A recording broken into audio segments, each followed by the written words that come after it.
ಪ್ರಿಯ ವೀಕ್ಷಕರೆಲ್ಲರಿಗೂ ನಮಸ್ಕಾರ. ಬೆಂಗಳೂರು ದೂರದರ್ಶನ ಕೇಂದ್ರ ಪ್ರಾದೇಶಿಕ ಸುದ್ದಿ ವಿಭಾಗ ಪ್ರಸ್ತುತಪಡಿಸುವ ವಿಚಾರಪೂರ್ಣ, ಪ್ರೇರಣಾತ್ಮಕ, ಸ್ವಾರಸ್ಯಕರ, ಸಕಾಲಿಕ ವಸ್ತು ವಿಷಯಗಳನ್ನೊಳಗೊಂಡ ಮಾಸಿಕ ವಾರ್ತಾ ಸಂಚಯ ಸುದ್ದಿ ಸೌರಭದ 125ನೇ ಸಂಚಿಕೆಗೆ ನಿಮ್ಮೆಲ್ಲರಿಗೂ ಆತ್ಮೀಯ ಸ್ವಾಗತ. ಈ ಸಂಚಿಕೆಯಲ್ಲಿ ಸ್ವಾವಲಂಬಿ ಬದುಕಿಗೆ ಸ್ತ್ರೀ ಡ್ರೈವರ್ ಯೋಜನೆ, ಗ್ರಾಮದ ಮಹಿಳೆಯರ ಆಹಾರ ಸಂಸ್ಕರಣಾ ಸಾಧನೆ, ಉಚಿತ ಗುರುಕುಲ ಶಿಕ್ಷಣ ಹಾಗೂ ಗೊರವನಹಳ್ಳಿಯ ಮಹಿಳಾ ಸಬಲೀಕರಣ. ಮಹಿಳಾ ವ್ಯೋಮಯಾನಿಗಳು ಅಂತರಿಕ್ಷಕ್ಕೆ ಹೋಗಿ ಬರುತ್ತಿರುವ ಇಂದಿನ ಆಧುನಿಕ ಕಾಲಮಾನದಲ್ಲಿ ಎಲ್ಲ ಕ್ಷೇತ್ರಗಳಲ್ಲಿಯೂ ತಮ್ಮ ಛಾಪನ್ನ ಮೂಡಿಸುತ್ತಿದ್ದಾರೆ. ಶಿಕ್ಷಿತ, ಸಾಕ್ಷರತ ಮಹಿಳೆಯರಿಗೆ ಮಾತ್ರ ಇಂಥ ಅವಕಾಶಗಳು ಲಭಿಸುತ್ತೆ ಅಂತ ಹೇಳುವಂತಹ ದಿಟ್ಟ, ಧೈರ್ಯಶಾಲಿ ಮಹಿಳೆಯರಿಗೆ ಹಾಗೂ ತೃತೀಯ ಲಿಂಗಿಗಳಿಗೆ ತ್ರಿಚಕ್ರ ವಾಹನ ಚಾಲನೆಯ ತರಬೇತಿಯನ್ನ ನೀಡಿ ಸ್ವಾವಲಂಬಿಗಳನ್ನಾಗಿ ಮಾಡುತ್ತಿರುವಂತಹ ಒಂದು ಮಹತ್ ಕಾರ್ಯ ಬೆಂಗಳೂರಿನಲ್ಲಿ ನಡೆದಿದೆ.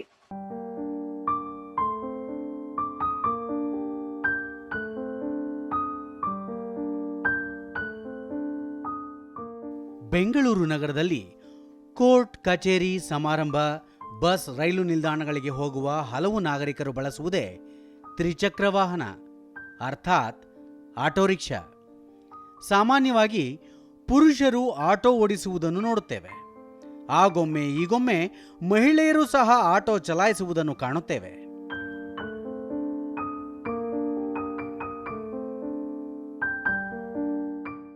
ಈಗ Bengaluru political action committee BPAC ಮತ್ತು CGI ಸಂಸ್ಥೆಗಳು ಸ್ತ್ರೀ ಡ್ರೈವ್ಸ್ ಯೋಜನೆಯಡಿ ತೃತೀಯ ಲಿಂಗಿಗಳು ಮತ್ತು ಮಹಿಳೆಯರಿಗೆ ಆಟೋ ಚಾಲನೆ ತರಬೇತಿ ನೀಡಿ ಸ್ವಾವಲಂಬಿ ಬದುಕು ಕಟ್ಟಿಕೊಳ್ಳಲು ನೆರವಾಗುತ್ತಿವೆ.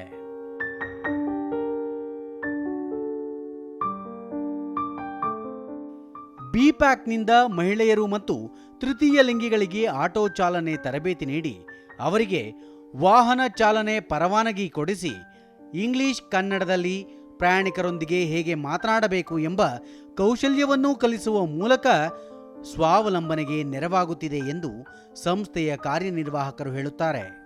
ಮಹಿಳೆಯರಿಗೆ ಆಟೋ ಚಾಲನೆಯ ಬಗ್ಗೆ ಟ್ರೈನಿಂಗ್ ಕೊಟ್ಟು ಅವ್ರಿಗೆ LL ಮತ್ತು DL ಮಾಡಿಸಿ, ಜೊತೆಗೆ ಎಲ್ಲ ಸಾಫ್ಟ್ ಸ್ಕಿಲ್ಸು ಸಹ ಹೇಳ್ಕೊಡ್ತಾ ಇದೆ. ಅವ್ರಿಗೆ ಸ್ಪೋಕನ್ ಇಂಗ್ಲೀಷ್ ಇರ್ಬೋದು, ಜೊತೆಗೆ ಅವರು ಕಸ್ಟಮರ್ ಜೊತೆ ಯಾವ ರೀತಿ ವರ್ತನೆ ಮಾಡಬೇಕು ಅಂತ ಇರ್ಬೋದು, ಜೊತೆಗೆ ಏನು ಅಂತ ಹೇಳಿದ್ರೆ ಫಿನಾನ್ಷಿಯಲ್ ಲಿಟ್ರಸಿ ಅನ್ನೋದು, ಯಾವ ರೀತಿ ಅವರು ಉಳಿತಾಯ ಮಾಡಬೇಕು, ಯಾವ ರೀತಿ ಸೇವಿಂಗ್ ಮಾಡಬೇಕು, ಯಾವ ರೀತಿ ಅವರು ತೊಡಸ್ಕೊಂಡು ಎಲ್ಲ ಒಂದು ಪ್ಯಾಕೇಜ್ ಥರ ಮಾಡಿಬಿಟ್ಟು ಒಂದು ಟ್ರೈನಿಂಗ್ ಕೊಡ್ತಾ ಇದ್ದೀವಿ.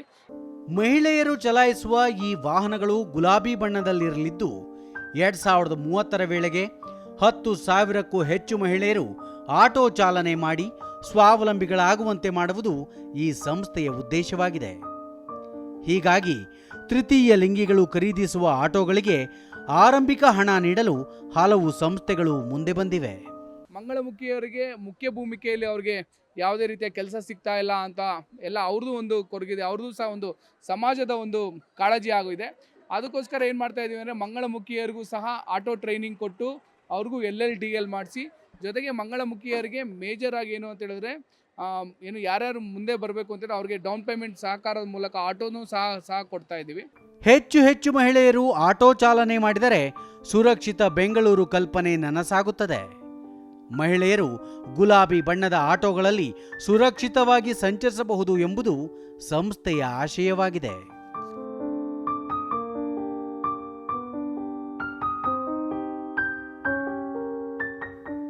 ಬೆಂಗಳೂರಿನಲ್ಲಿ 1,80,000 ಆಟೋಗಳಿದ್ದು ಮಹಿಳಾ ಆಟೋ ಡ್ರೈವರ್ಗಳ ಸಂಖ್ಯೆ ಕೇವಲ 500ರಷ್ಟು. ಹೀಗಾಗಿ ವಿದ್ಯುತ್ ಚಾಲಿತ ಆಟೋ ರಿಕ್ಷಾಗಳನ್ನು ಮಹಿಳೆಯರು ಚಲಾಯಿಸಿದರೆ ಅವರಿಗೂ ಜೀವನೋಪಾಯವಾಗುತ್ತದೆ, ಮಹಿಳಾ ಪ್ರಯಾಣಿಕರಿಗೂ ಸುರಕ್ಷತಾ ಭಾವ ಮೂಡುತ್ತದೆ ಎಂದು ಈ ಯೋಜನೆ ಆರಂಭಿಸಲಾಗಿದೆ ಎಂದು ಆದರ್ಶ ಆಟೋ ಡ್ರೈವರ್ಸ್ ಅಸೋಸಿಯೇಷನ್ನ ಸಂಪತ್ ಹೇಳುತ್ತಾರೆ. ಏನಾದ್ರು ಎಲೆಕ್ಟ್ರಿಕ್ ಗಾಡಿ ಬಂದಿದೆ, ನಿಮ್ಗೆ ಏನಾದ್ರು ಕಲಿಸ್ಕೊಟ್ರೆ ನೀವು ಗಾಡಿ ಓಡಿಸ್ತೀರಾ ಅಂದಾಗ ಭಾಳಷ್ಟು ಜನ ಮುಂದೆ ಬಂದರು. ಆವಾಗ ನಮಗೆ ಅದು ಒಂದು ಭಾಳ ಖುಷಿ ತಂತು. ಅವ್ರಿಗೆ ಕರ್ಕೊಂಡೋಗಿ LL ಮಾಡಿಸ್ತೀವಿ. ಫಸ್ಟು LL ಮಾಡಿದಾಗ ಅವ್ರಿಗೆ LL ಸುಮಾರು ಆ LL ಮಾಡಿದ ಮೇಲೆ ಅವ್ರಿಗೆ 3 ತಿಂಗಳು ಅವಕಾಶ ಇರುತ್ತೆ.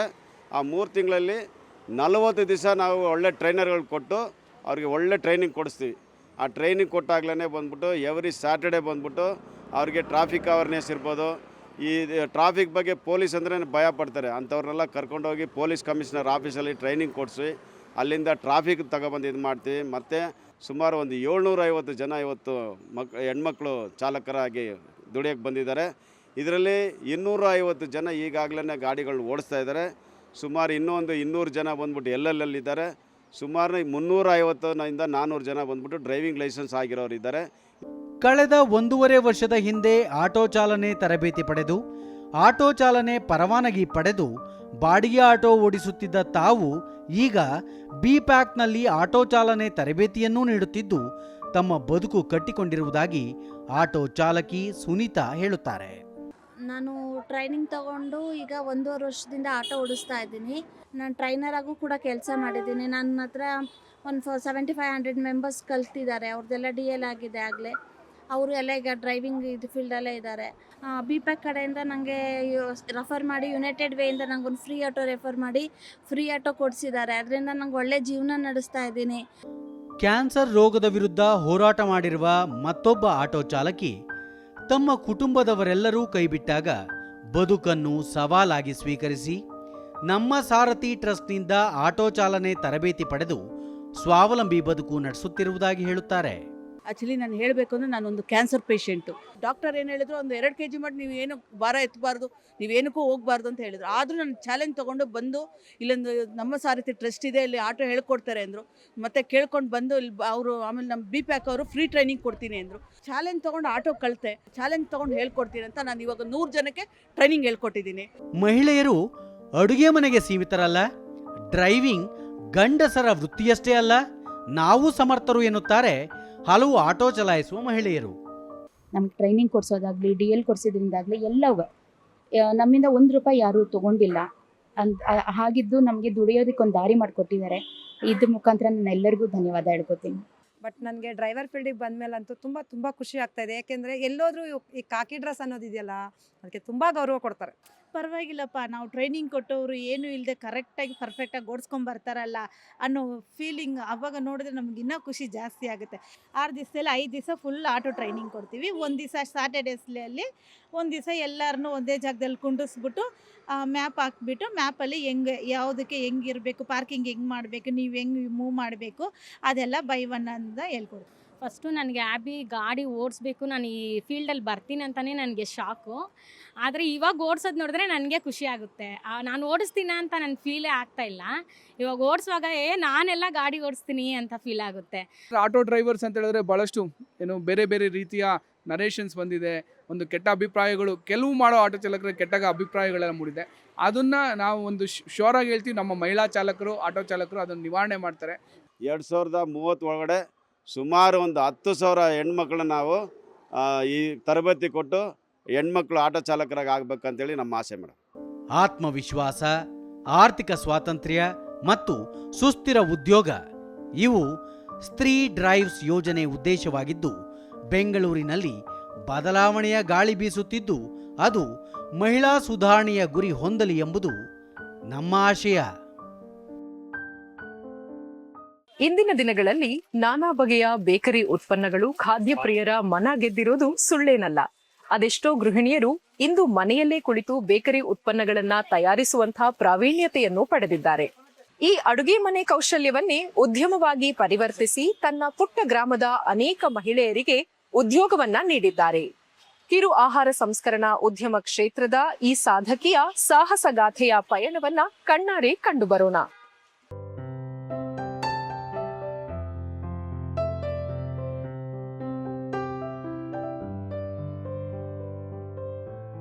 ಇದು ಪ್ರಕೃತಿ ಸೌಂದರ್ಯದಿಂದ ಕಂಗೊಳಿಸುವ ಹಚ್ಚ ಹಸಿರಿನಿಂದ ಕೂಡಿದ ಉತ್ತರ ಕನ್ನಡ ಜಿಲ್ಲೆಯ ಸಿದ್ದಾಪುರ ತಾಲೂಕಿನ ಪುಟ್ಟ ಗ್ರಾಮ ಹೊಸಗದ್ದೆ. ಈ ಗ್ರಾಮದ ಮಹಿಳೆ ಸುಮಾ ಭಟ್ ಸ್ಥಳೀಯವಾಗಿ ಲಭಿಸುವ ವಸ್ತುಗಳನ್ನೇ ಬಳಸಿಕೊಂಡು ಮನೆ ಮಂದಿಗಾಗಿ ತಯಾರಿಸುತ್ತಿದ್ದ ಶುಚಿ ರುಚಿಯಾದ ಬೇಕರಿ ಉತ್ಪನ್ನವನ್ನ ಇಂದು ಉದ್ಯಮವಾಗಿ ಪರಿವರ್ತಿಸಿದ್ದಾರೆ. ಇವರು ಮನೆಯಲ್ಲೇ ತಯಾರಿಸುವ ನಾನಾ ಬಗೆಯ ಕುಕ್ಕೀಸ್ ಅರ್ಥಾತ್ ಬಿಸ್ಕತ್ತುಗಳಿಗೆ ಜಿಲ್ಲೆಯಾದ್ಯಂತ ಭಾರೀ ಬೇಡಿಕೆ ಬಂದಿದೆ. ಸಾಮಾನ್ಯವಾಗಿ ಪೊಟ್ಟಣ ಮಾಡಿದ ಖಾದ್ಯಗಳಲ್ಲಿ ರಾಸಾಯನಿಕ ಕೃತಕ ಬಣ್ಣಗಳ ಬಳಕೆ ಹೆಚ್ಚಾಗಿರುತ್ತದೆ. ಹೀಗಾಗಿ ಸ್ಥಳೀಯವಾಗಿ ದೊರಕುವ ಸಂಪನ್ಮೂಲಗಳಿಂದ ಮತ್ತು ಯಾವುದೇ ರಾಸಾಯನಿಕ ಅಥವಾ ಕೃತಕ ಬಣ್ಣ ಹಾಗೂ ಸಕ್ಕರೆ ಇಲ್ಲದೆ ಮನೆಯಲ್ಲೇ ತಯಾರಿಸಲಾದ ಕುಕ್ಕೀಸ್ಗೆ ಸಹಜವಾಗಿ ಬೇಡಿಕೆ ಹೆಚ್ಚಿದೆ.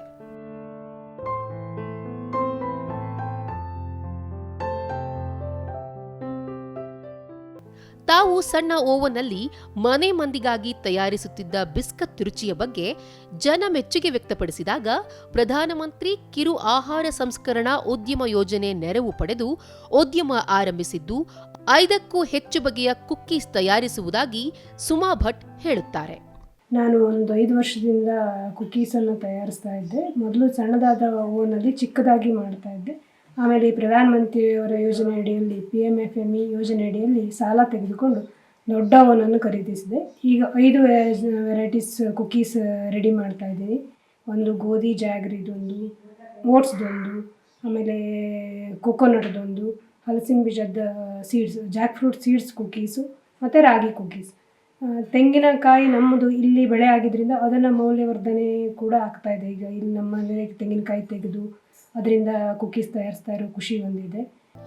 ಗೋಧಿ ಹಿಟ್ಟು ಬೆಲ್ಲದ ಕುಕ್ಕೀಸ್ ಜೊತೆಗೆ ತೆಂಗಿನಕಾಯಿ, ಹಲಸಿನ ಬೀಜ, ಓಟ್ಸ್ ಹಾಗೂ ರಾಗಿ ಹಿಟ್ಟಿನ ಕುಕ್ಕೀಸ್, ಪಿಜ್ಜಾ ಬೇಸ್, ವಿವಿಧ ಬಗೆಯ ಕೇಕ್, ಪೇಸ್ಟ್ರಿ ತಯಾರಿಸುತ್ತಿದ್ದು ಹಲವು ಮಹಿಳೆಯರಿಗೆ ಉದ್ಯೋಗವನ್ನೂ ನೀಡಲಾಗಿದೆ. ಕೇಂದ್ರ ಸರ್ಕಾರದ PMFME ಯೋಜನೆಯ ಸಬ್ಸಿಡಿ ಮತ್ತು ಸಾಲ ಸೌಲಭ್ಯ ತಮ್ಮ ಬದುಕಿಗೆ ಹೊಸ ತಿರುವು ನೀಡಿದೆ ಎನ್ನುತ್ತಾರೆ ಸುಮಾ ಭಟ್. ಮತ್ತು ಒಳ್ಳೆ ಫುಡ್ಡನ್ನು ಜನಕ್ಕೆ ಕೊಡ್ತಾ ಇರೋದು ಖುಷಿ ಇದೆ. ಪ್ಯೂರ್ ಆರ್ಗ್ಯಾನಿಕ್, ಏನು ಕೆಮಿಕಲ್ ಇಲ್ಲದೆ, ಪ್ರಿಸರ್ವೇಟಿವ್ಸ್ ಇಲ್ಲದೆ, ಮೈದಾ ಇಲ್ಲದೆ, ಡಾಲ್ಡಾ ಇಲ್ಲದೆ ಮಾಡ್ತಾ ಇರೋ ಕುಕ್ಕೀಸ್. ಮಕ್ಕಳಿಗಂತೂ ತುಂಬ ಹೆಲ್ದಿ ಫುಡ್, ಎಲ್ಲರೂ ತಿನ್ಬೋದು. ಮತ್ತು ಬೆಲ್ಲ, ಶುಗರ್ ಅಂದರೆ ತುಂಬ ಸ್ವೀಟ್ ಕಡಿಮೆ ಇರೋದ್ರಿಂದ ಶುಗರ್ ಪೇಷಂಟ್ ಕೂಡ ಸ್ವಲ್ಪ ತಿನ್ಬೋದು.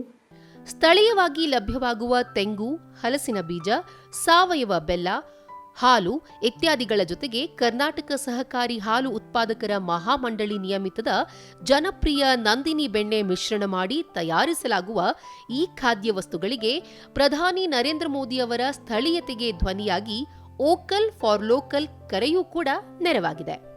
ಹಳ್ಳಿಯಲ್ಲಿದ್ದು ಏನು ಮಾಡಬಹುದು, ಗ್ರಾಮೀಣ ಪ್ರದೇಶದಲ್ಲಿದ್ದು ಮಹಿಳೆಯರು ಯಾವ ರೀತಿಯಾಗಿ ಮಾಡಬಹುದು ಅನ್ನೋದಕ್ಕೆ ಇದೊಂದು ಎಲ್ರಿಗೂ ಮಾದರಿ ಥರ.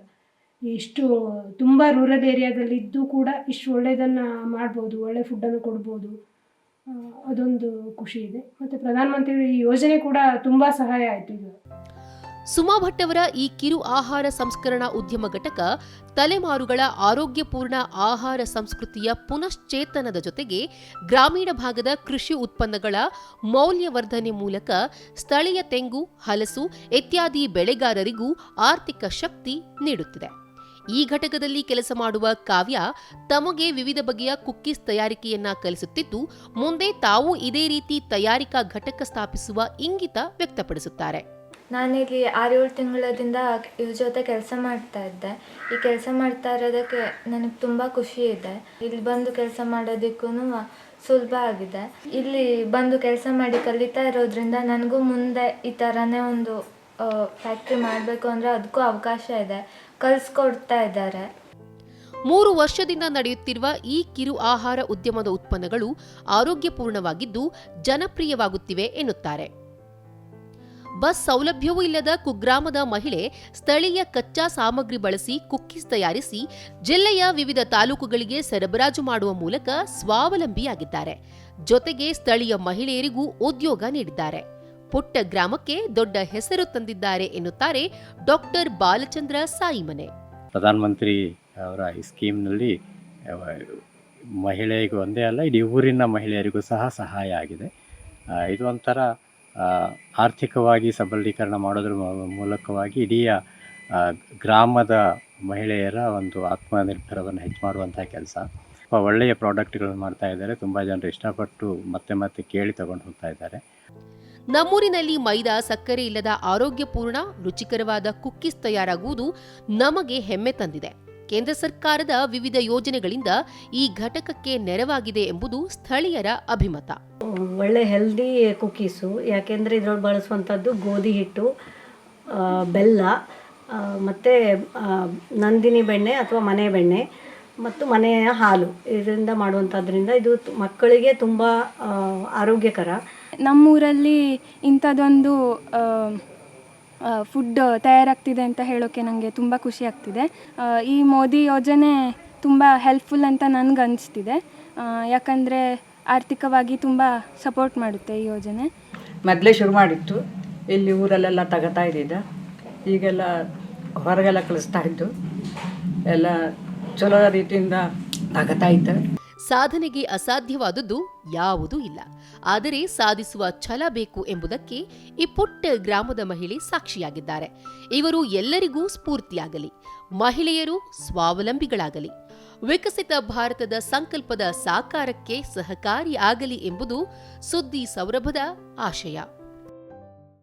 ಬ್ರಿಟಿಷರ ಆಳ್ವಿಕೆಯ ಕಾಲದಲ್ಲಿ ಮೆಕಾಲೆ ಜಾರಿಗೆ ತಂದಂಥ ಆಧುನಿಕ ಶಿಕ್ಷಣ ಪದ್ಧತಿಯಿಂದಾಗಿ ಭಾರತದಲ್ಲಿ ಇದ್ದಂತಹ ಸನಾತನ ಗುರುಕುಲ ಪದ್ಧತಿಯು ಕ್ರಮೇಣವಾಗಿ ಕಣ್ಮರೆಯಾಗಿದ್ದು ನಿಮ್ಮೆಲ್ಲರಿಗೂ ತಿಳಿದಿರೋ ವಿಷಯವೇ. ಹೊಸ ಚಿಗುರು ಹಳೆ ಬೇರು ಕೂಡಿದರೆ ಮರ ಸೊಬಗು ಎಂಬಂತೆ ಆಧುನಿಕ ಲೌಕಿಕ ಶಿಕ್ಷಣ ಪದ್ಧತಿ ಹಾಗೂ ಗುರುಕುಲ ಪದ್ಧತಿಯನ್ನು ಒಗ್ಗೂಡಿಸಿ ವಿಜಯಪುರ ಜಿಲ್ಲೆಯ ಇಂಡಿ ತಾಲೂಕಿನ ಅಂಜುಟಕಿ ಗ್ರಾಮದಲ್ಲಿ ಮಕ್ಕಳ ಭವಿಷ್ಯವನ್ನು ಹೊಸ ರೂಪದಲ್ಲಿ ತಿದ್ದಲಾಗ್ತಾ ಇದೆ. ಇದೊಂದು ಮಾದರಿ ಗುರುಕುಲವಾಗಿದೆ.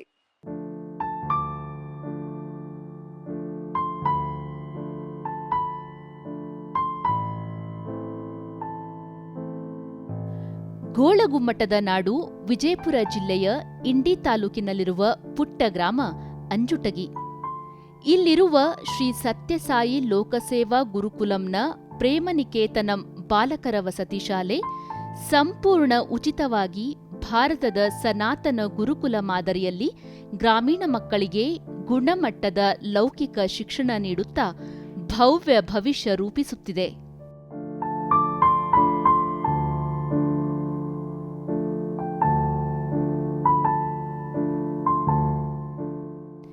ಗಿಡ ಮರಗಳಿಂದ ಕೂಡಿದ ಹಚ್ಚ ಹಸಿರಿನ 52 ಎಕರೆ ವಿಶಾಲ ಪ್ರದೇಶದಲ್ಲಿರುವ ಭವ್ಯ ಆಧುನಿಕ ಕಟ್ಟಡದಲ್ಲಿ 2015ರಿಂದ ಕಾರ್ಯನಿರ್ವಹಿಸುತ್ತಿರುವ ಈ ಸಾಂಪ್ರದಾಯಿಕ ಶಾಲೆ ವಿದ್ಯಾರ್ಥಿಗಳಿಗೆ ಯೋಗ, ಧ್ಯಾನ, ಭಜನೆ, ಉಪನಿಷತ್, ಭಗವದ್ಗೀತೆಯ ಜೊತೆಗೆ ಕಂಪ್ಯೂಟರ್ ಸಹಿತ ಲೌಕಿಕ ಶಿಕ್ಷಣವನ್ನು ಕಲಿಸಲಾಗುತ್ತದೆ. ಹೀಗಾಗಿ ಇಲ್ಲಿನ ಮಕ್ಕಳಲ್ಲಿ ಶಿಸ್ತು, ಸಮಯ ಪಾಲನೆ, ಆತ್ಮವಿಶ್ವಾಸ ತಾನಾಗಿಯೇ ಮೂಡುತ್ತದೆ. ಈ ಒಂದು ಮಿಷನ್ನಿನ ಹೆಸರು one world one family mission ಅಂತ, ಅಂದರೆ ಒಂದು ಜಗತ್ತು ಒಂದು ಕುಟುಂಬ ಅಂತಕ್ಕಂತಹ ಒಂದು ಮಿಷನ್. ಇದರಲ್ಲಿ ಮುಖ್ಯವಾದಂತಹ 3 ವಿಧಗಳು ಅಥವಾ 3 ವರ್ಟಿಕಲ್ಸ್ ಏನು ಅಂತ ಹೇಳಿದ್ರೆ ಆರೋಗ್ಯ, ಅಕ್ಷರ ಹಾಗೂ ಅನ್ನ. ಯಾವುದೇ ರೀತಿಯಾದಂತಹ ದೊಡ್ಡ ದೊಡ್ಡ ವಿದ್ಯಾಸಂಸ್ಥೆಗಳಿಗೆ ಸೇರ್ಲಿಕ್ಕೆ ಅವರಿಗೆ ಕಷ್ಟ ಆಗತಕ್ಕಂಥ ವಿದ್ಯಾರ್ಥಿಗಳನ್ನು ಈ ಒಂದು ಸಂಸ್ಥೆಗೆ ಸೇರಿಸಲಾಗುತ್ತೆ. ಮೂಲಭೂತವಾಗಿ ಬೇಕಾಗಿರ್ತಕ್ಕಂತಹ ಉಡುಪು, ಬಟ್ಟೆ, ಪುಸ್ತಕ, ಆಟೋಟ ಸಾಮಗ್ರಿಗಳು ಇವೆಲ್ಲವನ್ನು ಒದಗಿಸಿ ಅದರ ಜೊತೆಗೆ ವಸತಿ ಮತ್ತು ವಿದ್ಯಾನಿವೇಶನವನ್ನು ನಾವು ಒದಗಿಸಿಕೊಡ್ತೇವೆ. ಸಾಂಪ್ರದಾಯಿಕ ಗುರುಕುಲ ಶಿಕ್ಷಣದೊಂದಿಗೆ ಆಧುನಿಕ ಕಲಿಕಾ ವ್ಯವಸ್ಥೆಯನ್ನು ಸಂಯೋಜಿಸಿರುವ ಸಂಸ್ಥೆಯಲ್ಲಿ ಮಕ್ಕಳಿಗೆ ಸಮಾಜ ಬೇರೆಯಲ್ಲ, ನಾನು ಬೇರೆಯಲ್ಲ, ನಾನು ಸಮಾಜದ ಒಂದು ಅಂಗ ಎನ್ನುವ ಭಾವನೆ ಮೂಡುವಂತೆ ಶಿಕ್ಷಣ ನೀಡಲಾಗುತ್ತಿದೆ. ಜೊತೆಗೆ ಮಕ್ಕಳಿಗೆ ಕೃಷಿ, ಗೋಶಾಲೆಯ ನಿರ್ವಹಣೆ, ಪರಿಸರ ಸ್ನೇಹಿ ಜೀವನ ಶೈಲಿ, ಸ್ವಚ್ಛತೆಯ ಪಾಠವನ್ನೂ ಮಾಡಲಾಗುತ್ತದೆ. ಪ್ರಸ್ತುತ ಈ ಶಾಲೆಯಲ್ಲಿ 65 ವಿದ್ಯಾರ್ಥಿಗಳು ವ್ಯಾಸಂಗ ಮಾಡುತ್ತಿದ್ದು, ಈ ಸಂಸ್ಥೆ ಸ್ಥಾಪನೆಯಾದಾಗಿನಿಂದ 450ಕ್ಕೂ ಹೆಚ್ಚು ವಿದ್ಯಾರ್ಥಿಗಳು ಶಿಕ್ಷಣ ಪಡೆದಿದ್ದಾರೆ. ಈ ವಿದ್ಯಾರ್ಥಿಗಳ ಪೈಕಿ 85% ಗ್ರಾಮೀಣ ಹಿನ್ನೆಲೆಯವರಾಗಿದ್ದರೆ 50% ಬಿಪಿಎಲ್ ಕುಟುಂಬಗಳಿಗೆ ಸೇರಿದವರಾಗಿದ್ದಾರೆ.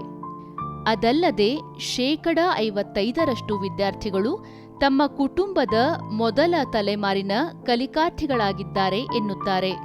ಮಕ್ಕಳಿಗೆ ಬೇಕಾದಂತಹ ಕಂಪ್ಯೂಟರ್ ಎಜುಕೇಶನ್ ಅನ್ನು ನೀಡಲು ಈ ಕಂಪ್ಯೂಟರ್ ಯುಗದಲ್ಲಿ ಕಂಪ್ಯೂಟರ್ ಎಜುಕೇಶನ್ ಬಹಳ ಅತ್ಯಗತ್ಯವಾಗಿರೋದ್ರಿಂದ ಪ್ರತಿ ಮಕ್ಕಳಿಗೂ ಇದರ ಒಂದು ಸೌಲಭ್ಯ ಸಿಗಬೇಕು ಅನ್ನೋ ದೃಷ್ಟಿಯಿಂದ 25 ಕಂಪ್ಯೂಟರ್ಗಳನ್ನು ಇಟ್ಟು ಒಂದು ಕಂಪ್ಯೂಟರ್ ಲ್ಯಾಬ್ ನಿರ್ಮಾಣವನ್ನು ಮಾಡಿ ಪ್ರತಿ ವಾರ ಮಿನಿಮಮ್ 3ರಿಂದ 4 ಪೀರಿಯಡ್ ಅವರಿಗೆ ಈ ಒಂದು ತರಗತಿಗಳನ್ನು ತಗೊಳ್ತಾರೆ. ಪ್ರವೇಶ ಪರೀಕ್ಷೆ ಬರೆದು ಉತ್ತೀರ್ಣರಾಗಿ ಈ ಗುರುಕುಲಂಗೆ ಸೇರಿದ್ದಾಗಿ ಹೇಳುವ ಮಕ್ಕಳು ವಸತಿ ಶಾಲೆಯಲ್ಲಿ ನೀಡುವ ಆಧ್ಯಾತ್ಮಿಕ ಹಾಗೂ ಲೌಕಿಕ ಶಿಕ್ಷಣ, ಊಟ, ಸ್ವಚ್ಛತೆಯ ಬಗ್ಗೆ ಮೆಚ್ಚುಗೆ ವ್ಯಕ್ತಪಡಿಸುತ್ತಾರೆ. ತಮ್ಮಲ್ಲಿ ತಂಡ ಮನೋಭಾವ, ಶಿಸ್ತು, ಸಂಯಮ ಬೆಳೆದಿದೆ ಎನ್ನುತ್ತಾರೆ. ಬೇರೆ ಹುಡುಗರ ಜೊತೆ ನಾನು ಹೇಗೆ ನನ್ನ ಜೀವನವನ್ನು ಕಳೆಯಬೇಕೆಂದು ಈ ಗುರುಕುಲಂ ನನಗೆ ಹೇಳಿಕೊಟ್ಟಿದೆ. ಅದೇ ರೀತಿಯಾಗಿ ಸಂಗೀತ ತರಗತಿಯಲ್ಲಿ ನಾನು ತಬಲಾ ಮತ್ತು ಡೋಲಕ್ ಅಲ್ಲಿ ಭಾಗವಹಿಸುವುದರಿಂದ ನನಗೆ ಏಕಾಗ್ರತೆ ಮತ್ತು ಸೃಜನಶೀಲತೆ ಬೆಳೆದಿದೆ. ಭಜನೆ ಮತ್ತು ಹಾಡುಗಳ ಮೂಲಕ ನಾವು ಸಂಸ್ಕೃತಿ ಮತ್ತು ಅದರ ಮೌಲ್ಯಗಳನ್ನು ಅರಿತೇವೆ. ಇಲ್ಲಿ ನಮಗೆ ಎಲ್ಲ ತರಹದ ಆಟೋಟಗಳನ್ನು, ಆಹಾರ ಮತ್ತು ಇರಲು ವಸತಿಗೆ ಜಾಗವನ್ನು ಕೊಟ್ಟಿದ್ದಾರೆ. ಇಲ್ಲಿನ ಶಿಕ್ಷಕರು ಮತ್ತು ವಾರ್ಡನರು ನಮ್ಮನ್ನು ಬಹಳ ಉತ್ತಮವಾಗಿ ನೋಡಿಕೊಳ್ಳುತ್ತಾರೆ. ಆದ್ದರಿಂದ ಈ ಗುರುಕುಲವು ನನಗೆ ಎರಡನೇ ಮನೆಯಂತಾಗಿದೆ. ಉತ್ತಮವಾದ ಶಿಕ್ಷಣೆಯ ಜೊತೆಗೆ ಮೌಲ್ಯಾಧಾರಿತ ಶಿಕ್ಷಣವನ್ನು ಕೂಡ ನೀಡಿದೆ. ಬೆಳಗ್ಗೆ 4:00 ನಮಗೆ ಯೋಗಾಸನ, ಪ್ರಾರ್ಥನೆ, ಎಲ್ಲ ರೀತಿಯಾದ ಶಿಸ್ತು, ಸಮಯ ಪಾಲನೆ ಹೇಳಿಕೊಡುತ್ತಾರೆ. ಪ್ರಶಾಂತಿ ಬಾಲಮಂದಿರ ಟ್ರಸ್ಟ್ನ ಆಶ್ರಯದಲ್ಲಿ ಕಾರ್ಯನಿರ್ವಹಿಸುತ್ತಿರುವ ಈ ಸಂಸ್ಥೆ ಗ್ರಾಮೀಣ ಮತ್ತು ಹಿಂದುಳಿದ ವರ್ಗದ ಮಕ್ಕಳಿಗೆ ಗುಣಮಟ್ಟದ ಶಿಕ್ಷಣದೊಂದಿಗೆ ಮೌಲ್ಯಾಧಾರಿತ ಜೀವನ ಶಿಕ್ಷಣ ನೀಡುತ್ತಾ ಭವಿಷ್ಯದ ಆದರ್ಶ ನಾಗರಿಕರನ್ನು ರೂಪಿಸುತ್ತಿದೆ. ಇಂತಹ ನಿಸ್ವಾರ್ಥ ಶಾಲೆಗಳು ಎಲ್ಲ ಗ್ರಾಮೀಣ ಭಾಗದಲ್ಲೂ ಸ್ಥಾಪನೆಯಾಗಲಿ. ರಾಜ್ಯದ ಮಕ್ಕಳಿಗೆ ಉತ್ತಮ ಶಿಕ್ಷಣ ದೊರಕಲಿ, ಅಲ್ಲವೇ? ಹೆಣ್ಣೊಬ್ಬಳು ಕಲಿತರೆ ಶಾಲೆಯನ್ನು ತೆರೆದಂತೆ ಎಂಬಂಥ ಜನಪ್ರಿಯವಾದ ಮಾತಿದೆ. ಊರಿನ ಹೆಣ್ಣು ಮಗಳು ಉದ್ಯಮಿಯಾದ್ರಂತೂ ಊರಿನ ಹೆಣ್ಣು ಮಕ್ಕಳಿಗೆಲ್ಲ ಉದ್ಯೋಗದಾತಿ ಆಗ್ತಾಳೆ. ಈ ಮಾತನ್ನ ಮಂಡ್ಯ ಜಿಲ್ಲೆಯ ಮದ್ದೂರು ತಾಲೂಕಿನ ಗೊರವನಹಳ್ಳಿಯ ಮಹಿಳೆಯರು ಸಾಬೀತುಪಡಿಸಿದ್ದಾರೆ. ಇವರ ಸಾಧನೆಯ ಯಶೋಗಾಥೆಯನ್ನ ನೋಡಿ ಬರೋಣ.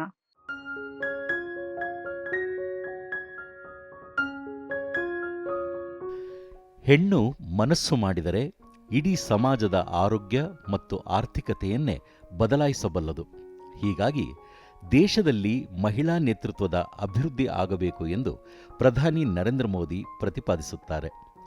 ಈಗ ಗ್ರಾಮೀಣ ಮಹಿಳೆಯರು ಕೂಡ ಮನೆಯ 4 ಗೋಡೆಗಳಿಗೆ ಸೀಮಿತವಾಗದೆ ದೇಶದ ಅಭಿವೃದ್ಧಿಗೆ ಕೊಡುಗೆ ನೀಡುತ್ತಿದ್ದಾರೆ. ಗ್ರಾಮೀಣ ಪ್ರದೇಶದಲ್ಲೇ ಉದ್ಯಮಶೀಲತೆಯ ಹೂ ಅರಳಿಸುತ್ತಿದ್ದಾರೆ. ಮದ್ದೂರು ತಾಲೂಕು ಗೊರವನಹಳ್ಳಿಯ ಮಹಿಳೆ ಮನೆ ಮದ್ದನ್ನೇ ಉತ್ಪನ್ನವಾಗಿ ಪರಿವರ್ತಿಸಿ ಆದಾಯದ ಮೂಲವಾಗಿಸಿರುವುದರ ಜೊತೆಗೆ ಹಳ್ಳಿಯ 10ಕ್ಕೂ ಹೆಚ್ಚು ಮಹಿಳೆಯರಿಗೂ ಉದ್ಯೋಗ ನೀಡಿದ್ದಾರೆ. ಇಂದು ಗಾಳಿಯಲ್ಲಿ ಮಾಲಿನ್ಯ, ಆಹಾರದಲ್ಲಿ ಮಾಲಿನ್ಯ, ನೀರಿನಲ್ಲಿ ಮಾಲಿನ್ಯ ಸೇರಿ ನಾವು ಸೇವಿಸುವ ಗಾಳಿ ವಿಷವಾಗುತ್ತಿದೆ, ತಿನ್ನುವ ಆಹಾರ ವಿಷವಾಗುತ್ತಿದೆ, ಕುಡಿಯುವ ಜಲವೂ ವಿಷವಾಗುತ್ತಿದೆ. ಇಂತಹ ಸನ್ನಿವೇಶದಲ್ಲಿ ರಾಸಾಯನಿಕ ಮುಕ್ತ ಆರೋಗ್ಯಕರ ಆಹಾರಕ್ಕೆ ಜನ ಹುಡುಕಾಟ ನಡೆಸಿರುವುದನ್ನು ಮನಗಂಡ ಗೊರವನಹಳ್ಳಿಯ ಅನಿತಾ ಮತ್ತು ಪ್ರತಿಮಾ ಮನೆಯಲ್ಲಿ 17 ವರ್ಷಗಳಿಂದ ಮನೆಯಲ್ಲಿ ತಯಾರಿಸುತ್ತಿದ್ದ ಸಿರಿಧಾನ್ಯದ ಮಿಶ್ರಣವನ್ನೇ ಒಂದು ಬ್ರ್ಯಾಂಡ್ ಆಗಿ ಪರಿವರ್ತಿಸಿದ್ದಾರೆ.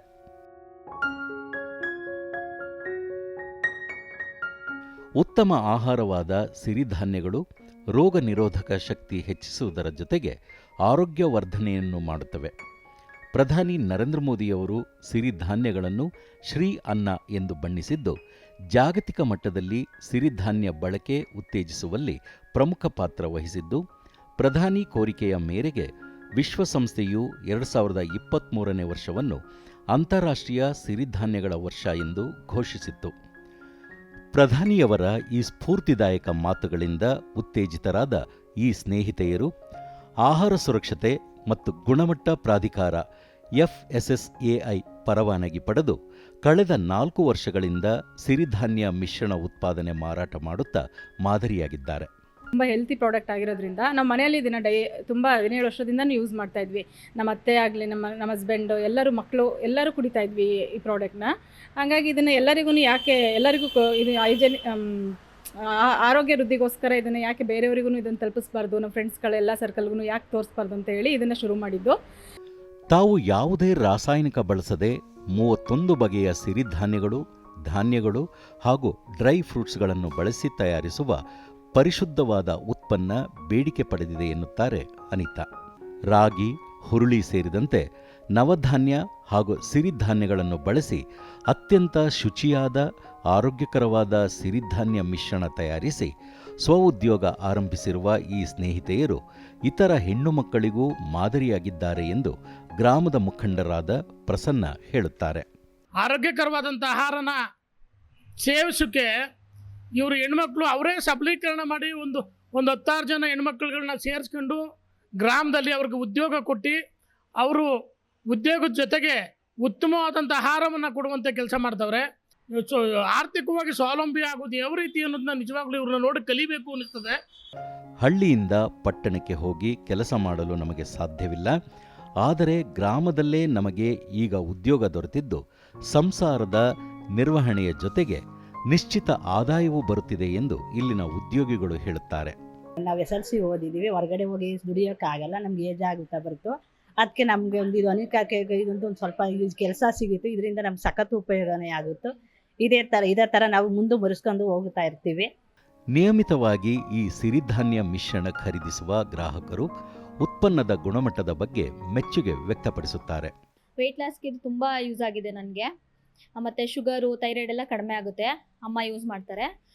ಹೈ ಪ್ರೋಟೀನ್ ಇದನ್ನೆಲ್ಲ ಹಾಕ್ತಾರೆ, ಸಿರಿಧಾನ್ಯ ಎಲ್ಲ ಹಾಕ್ತಾರೆ, ಡ್ರೈ ಫ್ರೂಟ್ಸ್ ಎಲ್ಲ ಹಾಕ್ತಾರೆ. ತುಂಬ ಈಸಿಯಾಗಿ ಮಾಡ್ತಾರೆ. ಹಂಗಾಗಿ ತುಂಬ ಚೆನ್ನಾಗಿದೆ, ಯೂಸ್ಫುಲ್ ಆಗಿದೆ. ಈಗ ಅರ್ಜೆಂಟಾಗಿ ನಾವೇನು ತಗೊಳಕ್ಕಾಗಲ್ಲ ನಮ್ಮ ಆರೋಗ್ಯಕ್ಕೆ, ದೇಹಕ್ಕೆ, ಅಂಥದ್ದನ್ನು ಇವರೆಲ್ಲ ರೆಡಿ ಮಾಡಿ ಇಲ್ಲೇ ಮಹಿಳೆಯರು ಸೇರಿ ಒಂದು 10-15 ಜನ ಮಹಿಳೆಯರು ಸೇರ್ಕೊಂಡು ಕೆಲಸ ಮಾಡಿ ಅದನ್ನು ಚೆನ್ನಾಗಿ ಮಾರ್ಕೆಟಿಂಗ್ ಮಾಡಿ ಕೆಲಸ ಮಾಡ್ತಾವ್ರೆ. ಅದರಿಂದ ತುಂಬ ಜನ ಒಂದು 10-15 ಜನ ಹೆಣ್ಮಕ್ಳಿಗೆ ತುಂಬ ಆರ್ಥಿಕವಾಗಿ ಸಹಾಯ ಆಯ್ತೈತೆ. ಅನಿತಾ ಅವರ ಜೊತೆ ಕೈ ಜೋಡಿಸಿ ಈ ಉದ್ಯಮ ಸ್ಥಾಪಿಸಿರುವ ಪ್ರತಿಮಾ, ನಾವು ಮನೆಯಲ್ಲೇ ಅತ್ಯಂತ ಸ್ವಚ್ಛ ಪರಿಸರದಲ್ಲಿ ನೈರ್ಮಲ್ಯ ಕಾಪಾಡಿಕೊಂಡು ತಯಾರಿಸುವ ಈ ಮಿಶ್ರಣಕ್ಕೆ ಜನಬೆಂಬಲ ಲಭಿಸಿದೆ ಎನ್ನುತ್ತಾರೆ. ತುಂಬ ಚೆನ್ನಾಗಿ ಎಲ್ಲ ಕಡೆನೂ ಸೇಲ್ ಮಾಡ್ತಿದ್ದೀವಿ. ಮತ್ತು ಇದರಿಂದ ತುಂಬ ಜನಕ್ಕೆ ಉಪಯೋಗ ಕೂಡ ಆಗಿದೆ. ವೆಯ್ಟ್ ಲಾಸ್ ಆಗುತ್ತೆ. ನೆಕ್ಸ್ಟ್ ಇದಕ್ಕೆ ಶುಗರು ಮತ್ತು BP ಎಲ್ಲನೂ ಕೂಡ ಕಂಟ್ರೋಲ್ ಬರುತ್ತೆ. ಹಾಗಾಗಿ ನಾವು ತುಂಬ ಹೈಜೆನಿಕ್ ಆಗಿ ಮಾಡ್ತಿರೋದ್ರಿಂದ, ಮನೆಯಲ್ಲೇ ಮಾಡ್ತಿರೋದ್ರಿಂದ ಈ ಪ್ರಾಡಕ್ಟ್ಗೆ ನಾವು ತುಂಬ ಏನು ಹೇಳ್ತೀವಿ ಅಂದರೆ ಈಗ ಹೊರಗಡೆ ಎಲ್ಲೋ ಕೆಮಿಕಲ್ ಹಾಕಿ ಪ್ರಿಸರ್ವೇಷನ್ ಕೊಟ್ಟು ಅದನ್ನು ತಗೊಳ್ಳೋ ಬದಲು ನಾವೇ ಮಾಡೋದ್ರಿಂದ ಅದಕ್ಕೆ ನಮಗೆ ಹೈಜೆನಿಕ್ ಆಗಿ ಗೊತ್ತಿರುತ್ತೆ. ನಾವು ಹಿಂಗೆ ಮನೆಯಲ್ಲೇ ಮಾಡ್ತೀವಿ, ಬಂದು ಕೂಡ ನೋಡಿ ತಗೊಂಡೋಗೋರಿದ್ದಾರೆ. ಪ್ರಧಾನಿ ಮೋದಿಯವರ ಮಾತುಗಳಿಂದ ಪ್ರೇರಿತರಾಗಿ ಸಿರಿಧಾನ್ಯದ ಮನೆ ಮದ್ದನ್ನೇ ಉದ್ಯಮ ಮಾಡಿ ತಾವೂ ಬದುಕು ಕಟ್ಟಿಕೊಂಡು ಇತರರ ಬದುಕಿಗೂ ಬೆಳಕಾಗಿರುವ ಗೊರವನಹಳ್ಳಿಯ ಈ ಮಹಿಳೆಯರು ಇತರರಿಗೂ ಸ್ಫೂರ್ತಿ ನೀಡಲಿ, ಸ್ಥಳೀಯತೆಗೆ ಎಲ್ಲರೂ ಧ್ವನಿಯಾಗಿ ಬೆಂಬಲಿಸಲಿ ಎಂಬುದು ಸುದ್ದಿ ಸೌರಭದ ಆಶಯ. ನೋಡಿದ್ರಲ್ಲ ವೀಕ್ಷಕರೇ, ಈ ಬಾರಿಯ ಸುದ್ದಿ ಸೌರಭ ಕಾರ್ಯಕ್ರಮದ ವಿಶೇಷತೆಯನ್ನ. ಸುದ್ದಿ ಸೌರಭ ಕಾರ್ಯಕ್ರಮದ ಕುರಿತಾಗಿ ನಿಮ್ಮ ಅನಿಸಿಕೆ, ಅಭಿಪ್ರಾಯಗಳನ್ನ ನಮ್ಮ ಇಮೇಲ್ ವಿಳಾಸ suddisaurabha@gmail.com ಕಳುಹಿಸಬಹುದು. ಮತ್ತೆ ಮುಂದಿನ ತಿಂಗಳ ಕೊನೆಯ ಭಾನುವಾರದಂದು ಮತ್ತಷ್ಟು ಸಕಾರಾತ್ಮಕ, ಸ್ಫೂರ್ತಿದಾಯಕ, ಅನುಕರಣೀಯ ಹಾಗೂ ಸಾಮಾಜಿಕ ಕಳಕಳಿಯುಳ್ಳಂತಹ ಸುದ್ದಿ ಚಿತ್ರಗಳೊಂದಿಗೆ ನಿಮ್ಮೆಲ್ಲರನ್ನ ಭೇಟಿಯಾಗ್ತೀನಿ. ಸತ್ಯ, ಸಮರ್ಥ, ಸಂಪೂರ್ಣ ಸುದ್ದಿಗಾಗಿ ವೀಕ್ಷಿಸಿ ಚಂದನ ವಾರ್ತೆ. ನಮಸ್ಕಾರ.